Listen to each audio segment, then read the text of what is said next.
जो बुद्धिमान व्यक्ति हैं, भगत हैं, उनका तो यह बात समझ में पक्की आ जाएगी कि ये जो भी आज इंटरनेट सिस्टम, यूट्यूब आदि बनाया है और ये इलेक्ट्रॉनिक सिस्टम बनाया है, ये परमात्मा ने दी है बुद्धि। अब जैसे ये अध्यात्म मार्ग का ज्ञान आज तक किसी ऋषि महर्षि से, बड़े बड़े विद्वान जो दीक्षा करते, किसी के पास नहीं था, और यू ज्ञान इस दास को दे दिया और ऐसा सुलझा के दर दिया।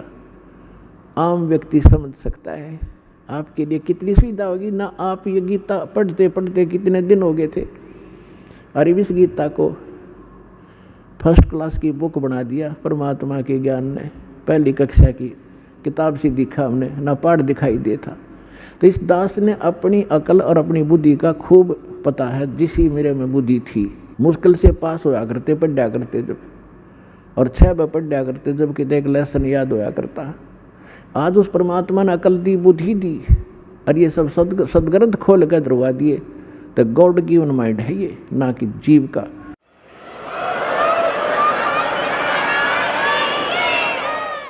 और ठीक इसी प्रकार ये जो कुछ भी आज आप ये जिसको वैज्ञानिक तरक्की मान रहे हो, ये गॉड कबीर गिवन है आपके लिए, अपनी प्यारी आत्माओं को अपनी महिमा और अपनी जानकारी, अपनी पहचान बताने के लिए, कि ताकि ये मुझे समदरिया तो पीछा छुटवावें।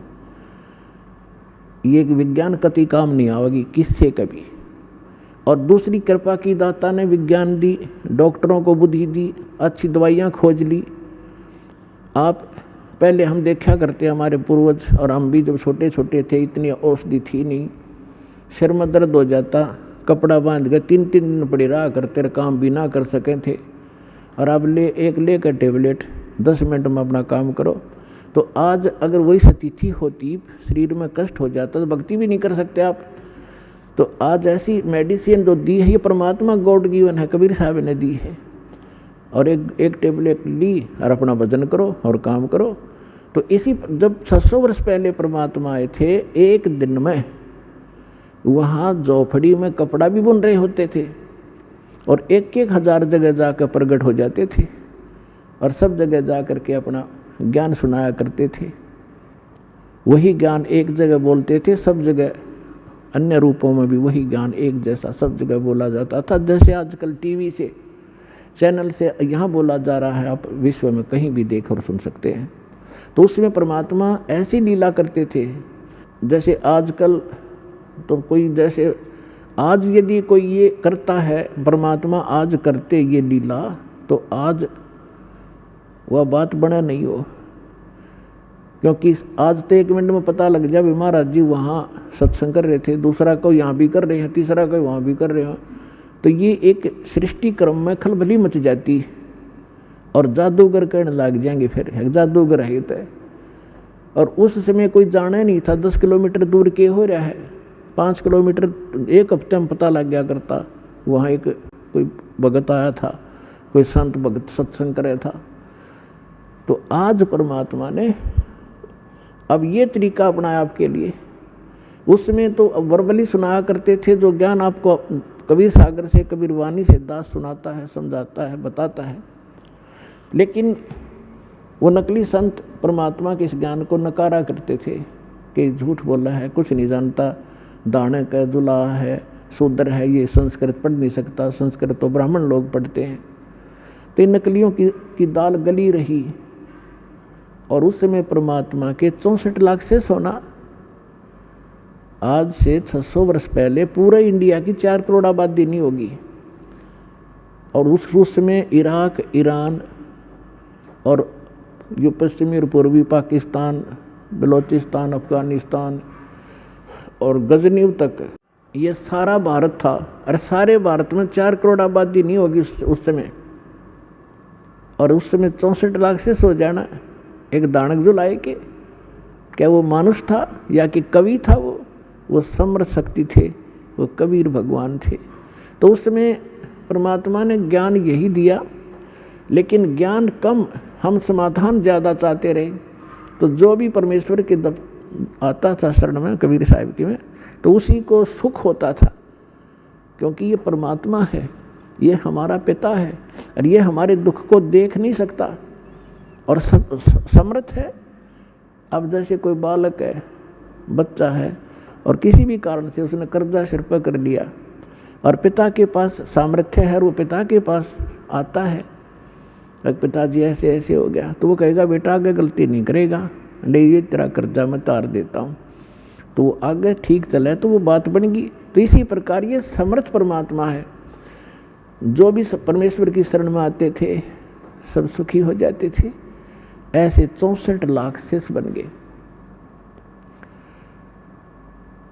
और कारण क्या रहा कि हमने उस परमात्मा को परमात्मा नहीं माना, हमने ज्ञान आधार नहीं किया, समाधान को आधार किया, और जब सुख होते चले गए फिर वो बकवाद हमारे मन में फिर घर करेगी, जिस कारण से हम 64 लाख के 64 लाख यहीं फिर भटकते रह गए, पार नहीं हो पाए। नहीं तो उसमें पार कर सकते थे। उसका कारण ये रहा, कबीर साहब ने कहा कि ज्ञान संपूर्ण हुआ नहीं और हृदय नहीं छदावे, और देखा देखी भक्ति का यो रंग नहीं ठहरावे। जब तक आपको ज्ञान संपूर्ण नहीं होगा तब तक आप इस भक्ति मार्ग पर स्थिर नहीं हो सकते। आप डगमग हो जाओगे। कोई भी बीच में आकर आपको भ्रमित कर देगा, नहीं आप इधर गलत जा रहे हो, अब इधर चलो, आपकी दिशा आपको दिग्भ्रष्ट कर देगा। तो फिर पता नहीं, अब जाना था पूर्व में और चला दिया, भेज दिया उत्तर में, तो बहुत दूर चले जाओगे। ऐसे हम भटकते रहे। तो अब परमात्मा ने ये ज्ञान इसलिए आपके लिए तैयार किया है, पहले आपको शिक्षित किया। पुण्यात्माओं, जो दास वचन कह रहा है इसमें बहुत वजन है और सत्य से परिपूर्ण है। आज से 50-100 वर्ष पहले आप पिछला इतिहास देखो, लाखों वर्ष चले गए इस सृष्टि को, इस चतुर युग में। कोई भी अपने जो आम नागरिक शिक्षा नहीं, अपनी नेक नीति से कमाई करके अपना परिवार पोषण ही करता था। एक वर्ग को ब्राह्मण वर्ग को एक विशेष वो ड्यूटी सौंपी गई थी कि आप सदग्रंथों को पढ़ो, शिक्षा ग्रहण करो और फिर हमें बताओ। तो आम व्यक्ति को वो खुद जैसा भी सदग्रंथों को पढ़ते सुनते समझते थे, आम व्यक्ति को बताया करते थे। वैसे थोड़ी बहुत शिक्षा होती थी, लेकिन उसके लिए एक सिंपल सा ही ज्ञान आधार बनाया जाता था। ये आजकल की जो शिक्षा नहीं थी। तो आप देख रहे हो कि हमारे दादे परदादे 7 पीढ़ी का, तो मुझे याद है कि कोई भी अक्षर ज्ञान नहीं रखता था हमारी का, और सब सुखी थे, ठाठ से रहते थे, नेक नीति से रहते थे, कोई कष्ट नहीं आते थे, और ना इस तरह की माया की हवस थी जो आज लागी आग। तो परमात्मा ने इसलिए शिक्षित नहीं बनाया था कि यह बेईमान बना देती है। ये शिक्षा आपके अंदर अभिमान पैदा कर देती है। थोड़ा सा कोई पोस्ट प्राप्त कर लेता है, कोई अधिकारी बन जाता है, काख फूल जाती है उसकी, अरकल न द्रंग मार जा, पैरालाइसिस हो जा, मुँह मगमाखी बड़े और लकड़े, कहाँ गई वो बकवाद। तो जब तक जीव को अपने औकात का पता नहीं लगेगा, ये ठोकर पर ठोकर खाओगा। और सबसे बड़ा दुख और सबसे बड़ा बाधक भगवान के मार्ग में अभिमान होता है। तो इसलिए इस ज्ञान शिक्षा परमात्मा ने अब मजबूरन देनी पड़ी आपको, कि आपको चाहे कितने सुख दे देते यहाँ पर वाला स्थलों का आश्रम में, और आपको ज्ञान नहीं होता, आप फिर भी यहाँ से भाग जाते। अब पहले आपको ज्ञान से रंगा जाता, आपको इसलिए बुलाया जाता है कि आप रह कर यहाँ आए, और आपको यहाँ आने से बहुत लाभ होता है। आप जैसे आप सत्संग के लिए तैयारी करते हो, 4-5 दिन पहले तो अपने घर की सेटिंग करने लग जाते हो कि मैंने 2-3 दिन सत्संग में जाना है। तो वो भी आपके पुण्य शुरू हो गए। भगवान के लिए ही आपने कोई भी सेटिंग की, फिर यहाँ आते हो, यहाँ तो दंडवत प्रणाम करते हो, 2 पैसे दान भी करते हो। ना तो ये पैसा कितने डॉक्टरों का लगाओ, ना कोई लेकर ना दे, वो लेकर भाग जाता, या कहीं और कोई पशु बिगड़ जा, या कोई और बिजनेस में हानि हो जाती, वो पैसा आपके पास नहीं रहना था। और इस दान करने से आपकी हानि में भी बचाव होगा, आपके पुण्य साथ बनेंगे। और ये ज्ञान यज्ञ रूपी सत्संग से आपको ओत प्रोत किया जाता है। तो ये सब प्रकार के पुण्य 500 यज्ञ आपसे करवाई जाती हैं। आपको यहाँ बुलाने का उद्देश्य ये है कि आप इस ज्ञान को समझें और भक्ति के अंदर आपकी श्रद्धा बढ़े और आप पुण्य युक्त हों। आप यहाँ आते हो 3-4 दिन, जिस अभी जैसा दाव लगता है परमात्मा की दया से, तो यहाँ फिर आप सारी क्रियाएं करते हो। सुबह का नित्य नियम भी कर लेते हो, मंत्र भी करते हो, सेवा भी करवाते हो, आरती भी सुनते हो, रामायणी भी कर लेते हो, फिर प्रणाम करते हो रह कर, फिर अपने भाई बहनों से मिलते हो जिनको यहाँ सुख हुआ है। तो आपका दृढ़ता आती है आपको कि सचमुच मेरा भी काम बनेगा जब इनके साथ ऐसा सुख हुआ। इसलिए आपको बुलाया जाता है। और यहाँ आने से कहते हैं संत मिलन को चालिए तज माया अभिमान, और जो कदम आगे रखे ओहे यज्ञ समान। अब इस सतलोक आश्रम बरवाला में की तरफ आप जब भी रुझान बनाते हो, वहीं से आपके पुण्य प्रारंभ हो जाते हैं। और आप कितने भक्तिहीन हो चुके हो ये अंदाज़ा लगा लेना। आजीवन आप यह भक्ति करते चलोगे, तब जाकर के आप सतलोक जाने योग्य पुण्य युक्त हो पाओगे। तो आप कितने, जब सतलोक से आए थे तब आप कितने पुण्यकर्मी प्राणी थे। इस काल के होटल में आकर आपने सारी पूंजी का नाश कर दिया, आप एक भिखारी बन गए। गरीबदास जी कहते हैं उत्तर दक्षिण पूर्व पश्चिम तो फिरदा दाणे दाणे नू, और सर्व कला सतगुरु साहिब की हरियाए हरियाणे नू। तो हर एक दाने के लिए धक्के खाते, और को इंग्लैंड में जा रहा, हर को अमेरिका में धनी बन का आऊँगा। आपने यही धनी बना दे परमात्मा, जो नीत साबित होता है। करके देखो, भक्ति 100 सुख देगा, 100 बरकत देगा, 100 प्रकार की आपकी हानि टाल देगा, यही सुख हो गया। और फिर धन का करोगे क्या तुम? जब आपको ये अध्यात्म ज्ञान होगा, फिर आपको केवल गीता अध्याय नंबर 7 के श्लोक नंबर 29 याद रहेगा।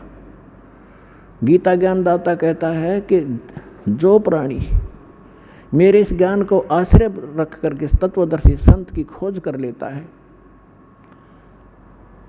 जिसने तत्वदर्शी संत मिल गया, मेरे इस ज्ञान को आश्रय कर लिया, तो फिर वो जो व्यक्ति जरा और मरण से छूटने के लिए प्रयत्न करते हैं, इस संसार की किसी भी वस्तु की वो इच्छा नहीं रखते। जरा माने वृद्ध अवस्था का कष्ट और मरण माने मृत्यु। अब भक्तात्माओं थोड़ा सा ज़्यादा जोर देना अध्यात्म मार्ग की ओर। या माया तो बतेरी जोड़ ली आपने, और किसी के पास कोई सेठ बना दिखता नहीं। अरबपति देख लो, उसके ऊपर कम से कम 1 अरब पैसे होंगे तो 2 अरब कर्जा पाओगा। हमने नो दिखा 4 फैक्ट्री है इसके, लेकिन उसकी मेंटली हालत इतनी बुरी होती है, सपने में सुख नहीं उस मानस को। तो आपने ये इधर ज़्यादा ध्यान देना पड़ेगा भगवान की तरफ। इस मार्ग के ऊपर आपने आगे बढ़ना पड़ेगा। आप यहाँ क्या किसके लिए जोड़ा? परमात्मा कहते सर्व सोने की लंका थी वह रावण से रणधीरम, एक पलक में राज बिराजी जम के पड़े जंजीरम। और सारी सोने की लंका बनाए बैठा था, और 1 ग्राम सोना भी साथ नहीं ले जा सका। तो फिर हमें ये ज्ञान होगा। जैसे गीता अध्याय नंबर 7 के श्लोक 29 में कहा है कि जो जरा और मरण से छूटने के लिए प्रयत्न कर रहे हैं और कोई वस्तु की इच्छा नहीं रखते, वे उस परमात्मा से, तत्परम से और सारे अध्यात्म ज्ञान से और सभी कर्मों से परिचित हैं। उसी का दिल डटेगा, इस काल के जाल से उल्टा हटेगा, जिसने संपूर्ण ज्ञान हो जाएगा। तो कबीर साहब कहते हैं ज्ञान संपूर्ण हुआ नहीं और हृदय नहीं छिदाया, तो इस देखा देखी भक्ति का रंग नहीं ठहरावे। तो 64 लाख से सारे भाग्य भगवान को पहचाना नहीं, क्योंकि उनको ज्ञान नहीं था।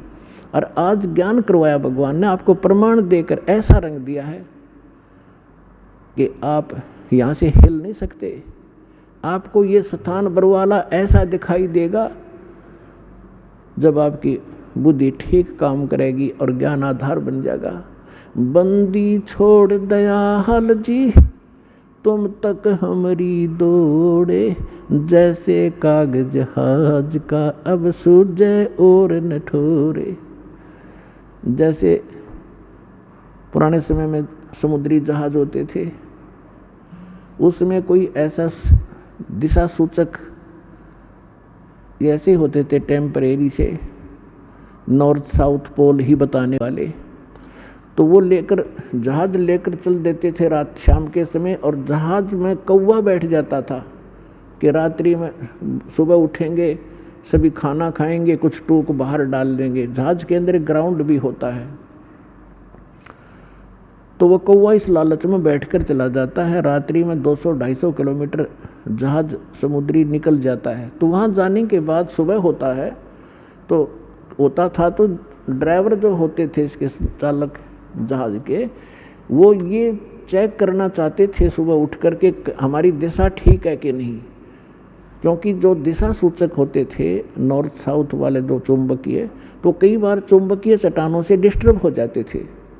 उसको जांच करने का उनका एक मोटा सा तरीका अपना रखा था कि कौवे को उड़ा देते थे, उसको उड़ने के लिए विवश कर देते थे। जो जहाज पर बैठ कर चला गया उसको डले डुले मार कर उसको विवश कर देते थे उड़ने को।